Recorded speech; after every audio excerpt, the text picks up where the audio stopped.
அனைவருக்கும் வெற்றி தமிழ் பயிற்சி அகாடமியின் சார்பாக இனிய வணக்கம். இந்த ஷார்ட்ஸில் நம்ம 12th ஹிஸ்ட்ரி புக்கில் இருக்கக்கூடிய கதார் கட்சியை பற்றி தாங்க பார்க்க போகிறோம். ஸோ இது ஆல்ரெடி நமக்கு கேட்ட ஒரு வினா. ஸோ கொஞ்சம் நல்லா பார்த்து வச்சுக்கோங்க. அதாவது சோகன் சிங் பக்னா, சரியாங்க. ஸோ அவரை தலைவராக வச்சு சான் பிரான்சிஸ்கோவில் லாலா ஹர்தயால் அப்படின்றவர் 1913 பசிபிக் பிரதேச ஹிந்துஸ்தான் அமைப்பை நிறுவுவார். சரியாங்க, நல்லா ஞாபகம் வச்சுக்கணும். பசிபிக் பிரதேச ஹிந்துஸ்தான் அமைப்பை சான் பிரான்சிஸ்கோவில் நிறுவியவர் யார் அப்படின்னா லாலா ஹர்தயால் தான். சரியாங்க. பட் இந்த பசிபிக் பிரதேச ஹிந்துஸ்தான் அமைப்புக்கு யாரை ஹெட்டாக போட்டிருப்பார் அப்படின்னா அவர் தன்னைத்தானே தலைவராக அறிவிச்சுக்காமல் சோகன் சிங் பக்னாவை தலைவராக வச்சு இந்த அமைப்பை ஏற்படுத்தியிருப்பார். ஸோ இந்த அமைப்பு தான் பின்னாளில் கதார் கட்சி அப்படின்னு பெயர் மாற்றப்படுங்க. சரியாங்க. ஸோ அப்போ நல்லா ஞாபகம் வச்சுக்கிறணும். கதார் கட்சியை தோற்றுவித்தவர் யாருன்னு கேட்பாங்க.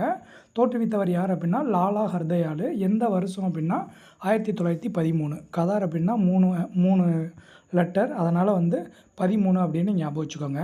ஸோ உருது மொழியில் நல்லா ஞாபகம் வச்சுக்கோங்க.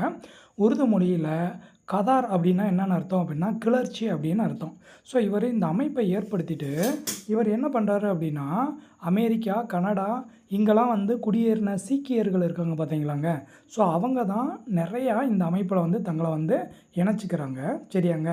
அதுக்கப்புறம் இவங்க என்ன பண்ணுறாங்க அப்படின்னா 1913 நவம்பர் 1 அதே சான் பிரான்சிஸ்கோவில் கதார் அப்படின்ற ஒரு பத்திரிகையுமே வெளியிடப்படுதுங்க. ஸோ ரொம்ப முக்கியமானது.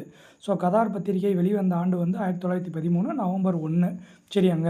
ஸோ இது பின்னாளில் பார்த்தீங்கன்னா உருது மொழி, பஞ்சாபி, ஹிந்தி இதர மொழிகள் எல்லாத்துலேயுமே வர ஆரம்பிச்சிருச்சு.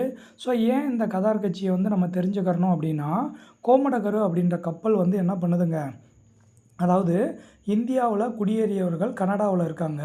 அந்த கனடாவிலேருந்து இந்தியாவுக்கு வந்துக்கிட்டு இருக்கு. வர்ற வழியில் என்ன பண்ணிடுறாங்க அப்படின்னா அந்த கப்பலுக்கு தீ வச்சு கொளுத்திடுவாங்க.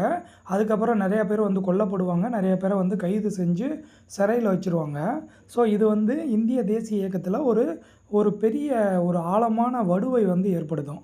ஸோ அதனால தான் இந்த கதார் கட்சியை நம்ம தெரிஞ்சுக்கிறணும். ஸோ இது உங்களுக்கு டைரக்ட் கொஸ்டினாகவும் கேட்டிருக்காங்க. போர்த்துகலில் ஒரு 4 கட்சி கொடுத்துருப்பாங்க. சரியாங்க. அதில் கதார் கட்சி ஒன்று கொடுத்துட்டு அதை ஆரம்பித்தவர் யாருன்னு கேட்டிருக்காங்க. அந்த கதார் கட்சி தோற்றுவிக்கப்பட்ட ஆண்டும் எதுன்னு கேட்டிருக்காங்க.